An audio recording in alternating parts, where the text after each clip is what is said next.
اور ہم نے ان لوگوں کے لیے تورات میں یہ حکم لکھ دیا تھا کہ جان کے بدلے جان، اور آنکھ کے بدلے آنکھ، اور ناک کے بدلے ناک، اور کان کے بدلے کان، اور دانت کے بدلے دانت، اور سب زخموں کا اسی طرح بدلہ ہے۔ اب جو شخص بدلہ معاف کر دے وہ اس کے لیے کفارہ ہوگا، اور جو اللہ کے نازل فرمائے ہوئے احکام کے مطابق حکم نہ دے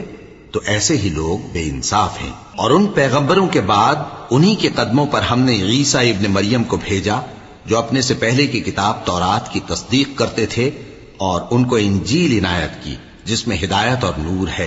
اور تورات کی جو اس سے پہلی کتاب ہے تصدیق کرتی ہے، اور پرہیزگاروں کو راہ بتاتی اور نصیحت کرتی ہے۔ اور اہل انجیل کو چاہیے کہ جو احکام اللہ نے اس میں نازل فرمائے ہیں اس کے مطابق حکم دیا کریں،